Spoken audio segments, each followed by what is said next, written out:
art with your own handmade tools is extremely satisfying. The most beautiful thing about making things by hand is that it empowers you with knowledge and deepens your connection with the local biosphere. To put it, it really enhances your creativity as an artist.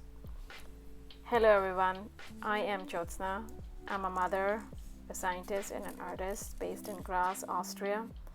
And in today's tutorial, I will share with you a very simple technique by which you can make your own art tools from natural resources. And today we are going to be using stem from an elder bush for making some mark making tools. But in order to do that, we really need to get out and gather our resources so that we can make some tools today. So I will see you in the woods.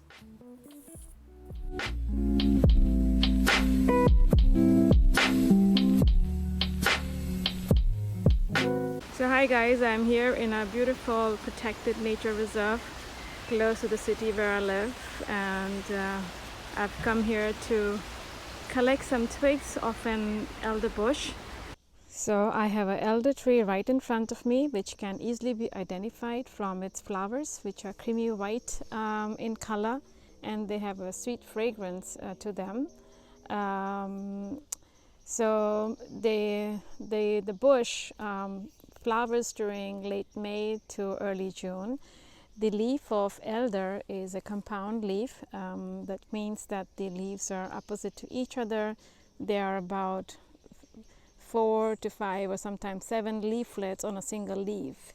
Now the branch of elder, it has a very distinct kind of these nodes or warts on them.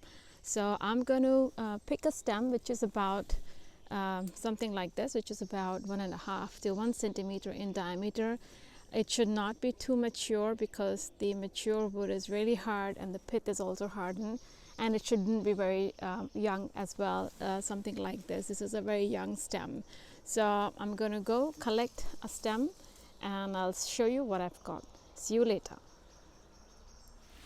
So I have collected a few twigs of elder bush from this beautiful nature reserve, and it's time to head home and begin the process. So I'll see you at my desk there.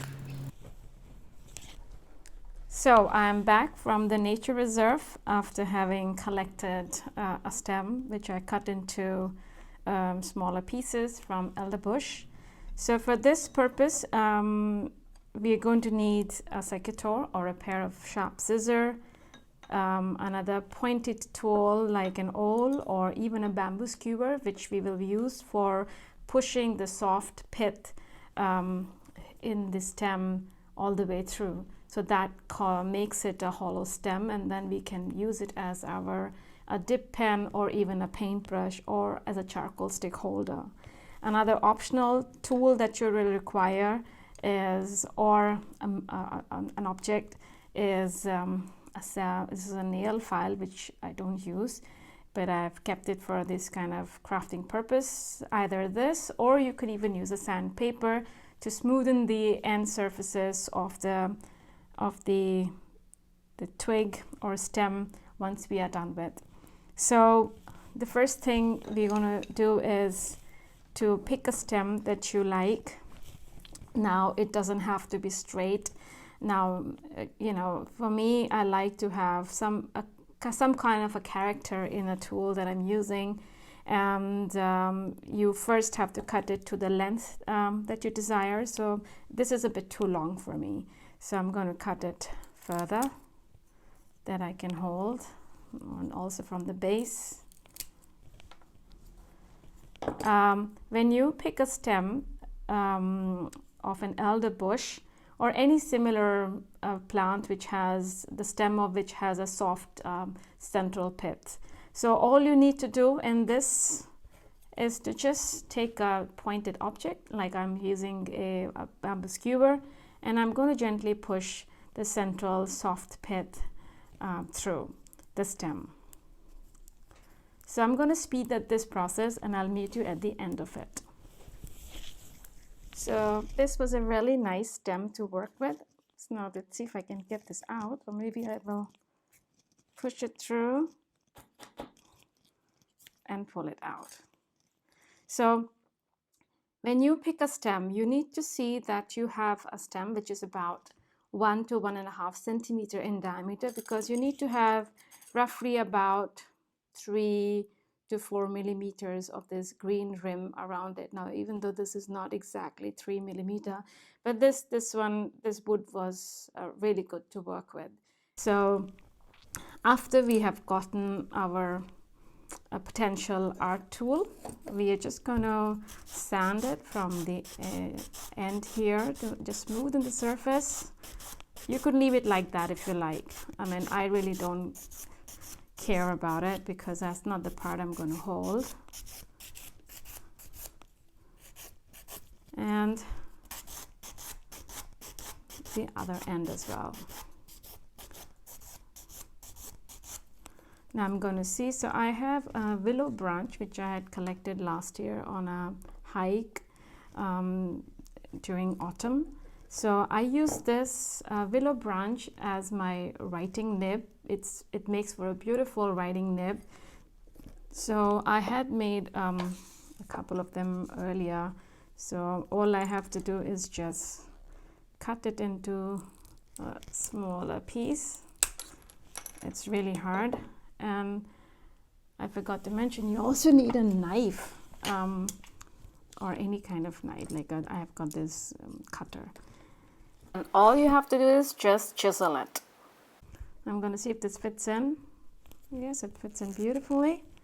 And there you have your very own DIY, natural, sustainable, biodegradable nib pen. So let's try how this pen works on a scraped piece of paper. I'm using a watercolor paper, and which is about 220 grams in weight, and I'm going to write with it using an avocado ink, which I made last year, and it's still pretty good. There is no growth of molds whatsoever. And let's make some marks. So this pen writes really beautifully on the watercolor paper. I really like to work with these natural twig pens because it allows me to make more expressive organic marks. I do a lot of sketching outdoors, especially when I'm out cycling or hiking, and it's no matter how hard I try using a sable brush to make texture marks, especially when it comes to grass or some kind of vegetation, I'm never able to do it. But using these natural twig pens, or even a piece of small twig from the ground, really allows me to make those expressive marks, because I really draw very expressively rather than so-called perfectly. So these twig pens, they really allow me to draw the way I really love drawing. So it's a very simple tool, and it just feels great to be held because it's all natural. So I think it's just beautiful. So there is another tool that I made for texture marks, and this was made using a vetiver grass, which actually I took out from a body scrub that I bought in India a few years ago. I just ripped apart the nylon casing surrounding this bunch of vetiver grass and cut it to the length I wanted. I secured it with a small piece of jewelry wire, and I just inserted in the hollowed elder twig. And the best part about using this texture mark tool made out of vetiver grass is that when it gets damp, it releases this very beautiful natural fragrance. Now, I wish I could transfer this to you guys, but if you live in a part of the world where vetiver grass grows and you're familiar with it, you will know what I'm talking about. So there you have it, your very own DIY art tool that doesn't cost a dime. And all it requires of you is to just get out in nature and connect with nature and find your art tools, because there is an abundance of art tools and art materials that exist in nature that just are waiting for us to explore them. So I hope you have enjoyed watching this tutorial and it encourages you to go out, explore nature, make a connection with nature, and use more sustainable art tools for making art every day. Thank you so much for watching.